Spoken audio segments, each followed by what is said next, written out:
The Rusty Anchor's margarita was a crime against citrus, a watery, sugar-laden travesty. One-eyed Pete, whose face looked like a topographic map of bad decisions, grumbled in his corner, his gaze locked on a cockroach doing the backstroke in a puddle of spilled beer. Then, a human hurricane in a Hawaiian shirt that looked like it had been wrestled from a particularly flamboyant parrot took the stool beside me. "Bloody Mary!" he barked, his voice a rasping growl. "Make it look like a Jackson Pollock painting and keep 'em coming. I need to erase some memories." He swiveled, his eyes, wild and bloodshot, fixing me with the intensity of a televangelist. "Name's Bob. And you, my friend, look like you're about to be baptized in the holy water of a truly messed up story." "Frank," I mumbled, bracing for impact. "Frank." He echoed, a grin splitting his face like a ripe watermelon. "Perfect. You see, Frank, I'm about to introduce you to Alex, a man whose life is a glorious train wreck, a symphony of what the actual moments. He's a walking, talking, sunburned chaos generator, and his Key West saga, it's a masterpiece of naked, glitter-bombed pandemonium." He leaned in, his breath a potent mix of cheap whiskey and something that smelled vaguely of suntan lotion and regret. It's probably prudent to first give some background on Alex, Mark, and Chris. Bear with me, Frank, there's a payoff. First, let me explain in a nutshell, Alex. He once mistakenly believed his neighbor's husband was in fact their child, which ultimately ended in a high-speed chase. You see, Alex believed what he thought to be the neighbor's child had commandeered the family's minivan for a joyride, subsequently getting in his car to pursue. The young boy ended up eluding Alex in the chase.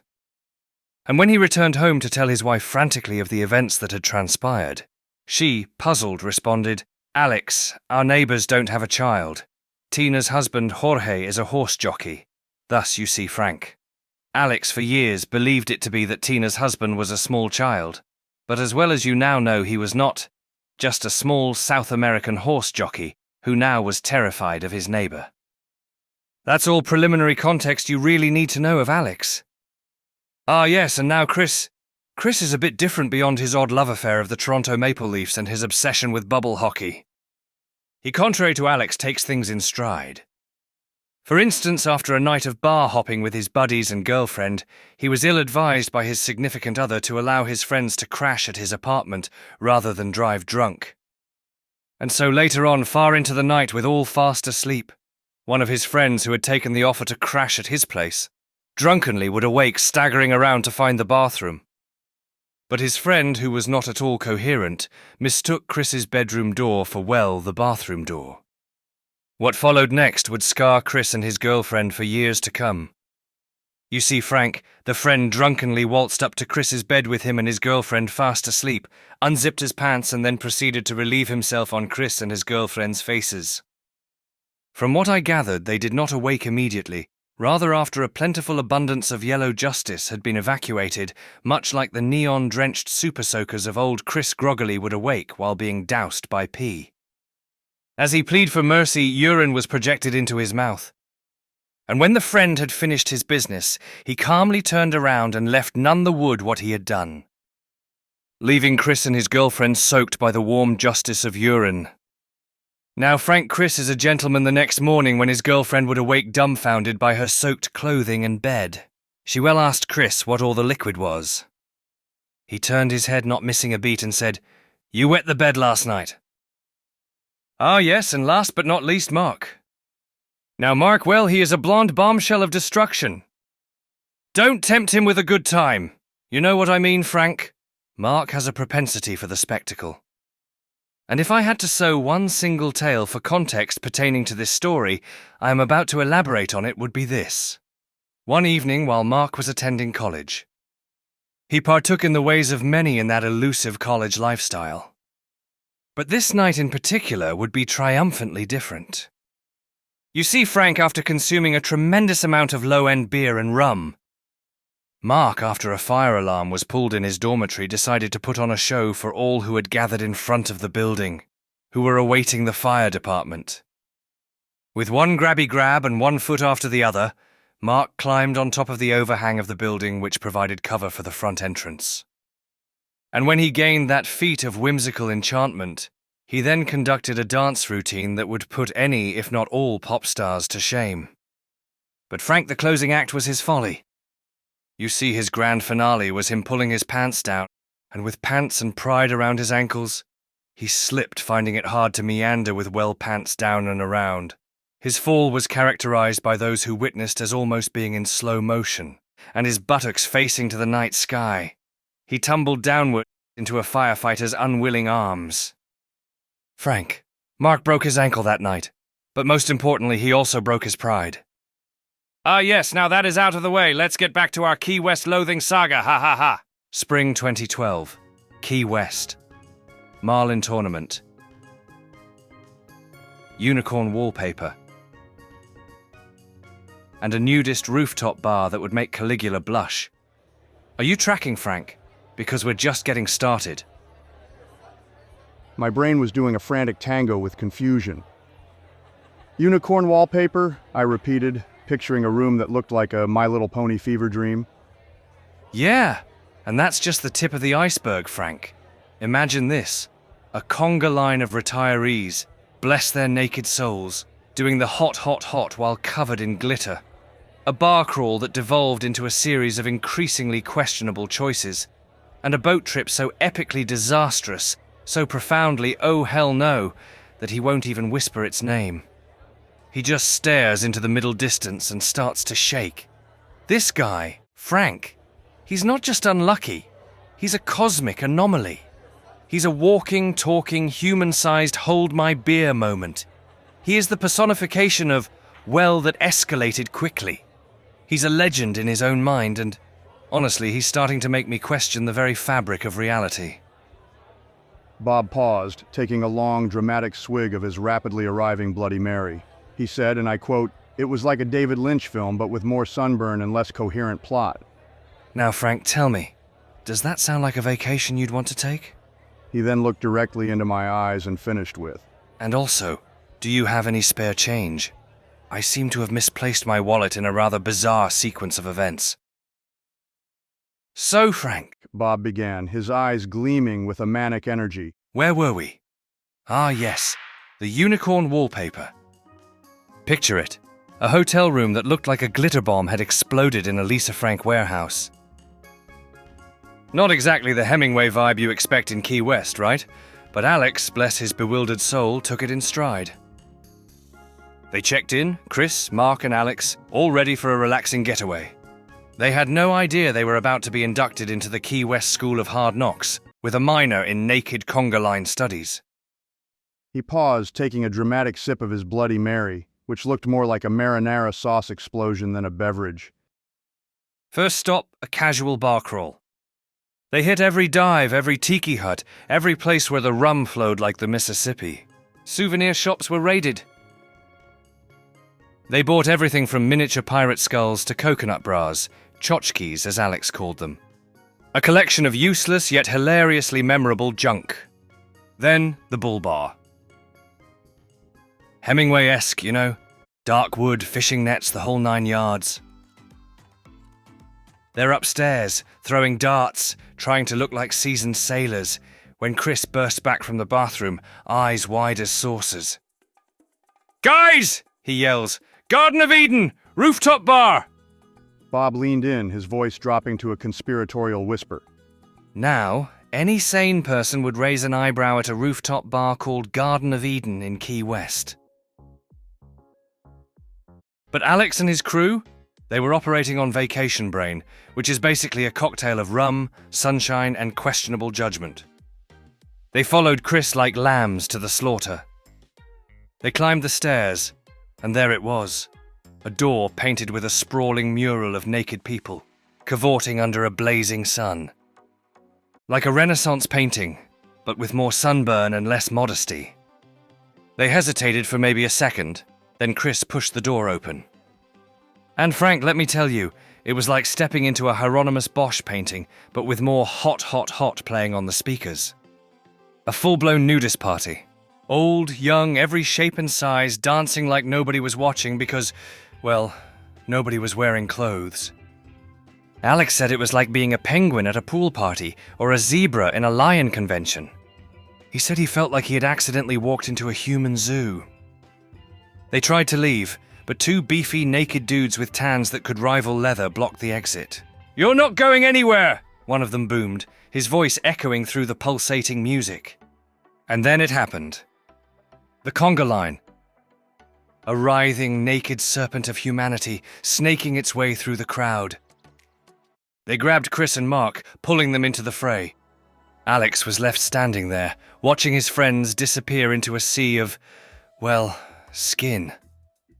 He retreated to the bar, ordered a rum and coke, and tried to pretend it was all perfectly normal. The bartender, a woman with a tattoo of a dolphin riding a unicorn, just shrugged and said, "First time?" Like it was Tuesday. Eventually, they managed to extract themselves, Chris and Mark looking like they'd seen the face of God, or at least the face of a naked retiree doing the limbo. They swore they'd never speak of it again. But, as fate would have it, they went to another bar, met some locals, and got invited on a yacht.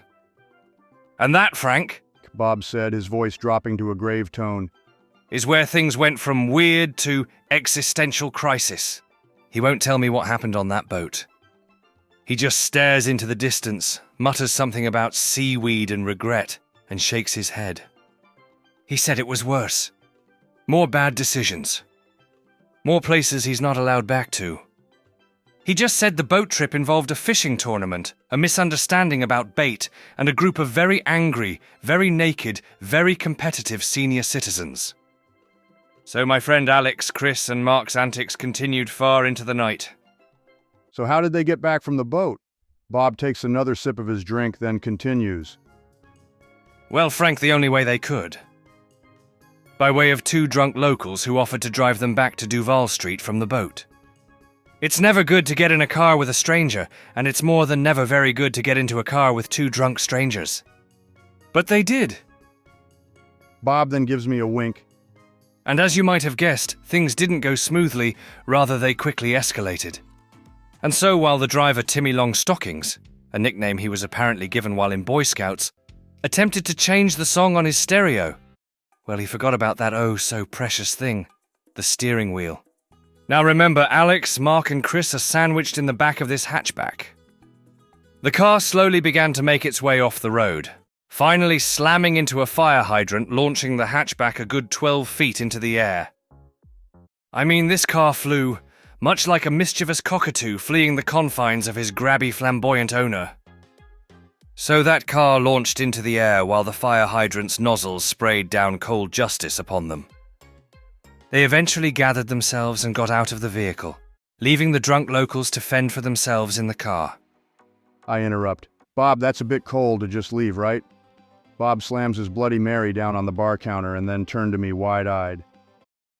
Frank, Alex, Chris and Mark could not allow for a little fender bender derail their night. This was their night and nobody else's. Who are we to judge that, or get in the way of a good time? Taken back by Bob's bizarre enthusiasm, I gesture for him to continue. So then they go to another bar and, like anybody who just had a brush with death, enter into a pint of beer drinking contest. Here Chris would win the coveted trophy, and here Chris would give an emotional acceptance speech, ultimately peeing his cargo shorts in view of all attendees. I utter, "Is that normal?" Bob returns. Normal. No, but they allowed it. "They allowed it?" Frank, don't get hung up on schematics. So after Chris ran across the street and bought a new pair of shorts, well, Jams, the three eventually found themselves in the back alley of the bar because of a rooster Mark had been chasing. Yes, that was how it was explained to me. Apparently Key West is plagued by them, very deadly to humans in large numbers. Supposedly the rooster offended Mark, making wing gestures that well provoked him. I don't know, but anyways, this escalated into a chase. Mark was determined to make the rooster submit, or some type of apology would have been sufficient. But this rooster chase evidently made them stumble across what one would consider a Russian prostitution ring. Yes, Russian, and yes, prostitution. And with liquid courage aplenty, the three of them decided that they would not, do nothing. Hence they devised a plan. A plan? A plan? Yes, a plan. A plan that would become legendary. Chronicled to much acclaim in the most respected newspaper publication in Key West, the Key West Citizen. So the plan was simple. They named it Operation Flamingo or Operation Conk Confusion. Honestly, I don't remember. It went like this. Chris, Alex, and Mark, still reeling from the unicorn wallpaper and naked conga line incident, and while well searching for that damn rooster, and inadvertently coming upon a clandestine exchange between a stern-looking woman with a thick Russian accent, a group of shady characters, and 20 young Russian women, had only one choice: to spring into action. And so while taking cover behind a dumpster, they began devising critical tactics for their plan. As they lay hidden contemplating their next move, they overheard snippets of conversation about expensive seashells and midnight deliveries. Surely they concurred that the slang was only used to misdirect, possibly drawing any who would hear that they were just a Russian smuggling operation involving rare conch shells. But Mark, Alex, and Chris weren't fooled. Chris, the self-proclaimed strategist of the group, whose plans usually involve a lot of shouting and improvised distractions, concocted a plan utilizing the various tchotchkes they had acquired. He would act as a harmless street merchant looking to make a quick sale, confronting them with the plentiful bounty they had gathered during the day. Alex, the unlucky lucky one, who tends to attract chaos like a magnet, would break out in song by way of a rendition of Back in the USSR by the Beatles. Thus, with two seemingly random acts of distraction in place, Mark, bless his heart, would then make the attempt to sneak into the alley during the next exchange and rescue those poor indentured sex workers. You see, Frank, Alex was initially tasked to perform the rescue, but it became very clear that because of his unlucky, lucky nature, he would threaten the meat of the operation. And Frank, let me tell you, it actually worked. The three of them ultimately rescued those 20 or so young Russian girls out of the sex slave racket, and for their courageous acts, landed them much praise in the local news. And as a tribute of thanks, the mayor of Key West presented them the key to the city. You see, frank debauchery does have its moments, where one may stand up tall, look up to that glorious sky, and have the sun shine upon them. For Alex, Chris, and Mark, this had been a culmination of a lifetime of friendship, for they grew up together. Much is unknown of Alex, Chris, and Mark now, but rumors as they do often circulate. And word as it does, travels fast but light on context.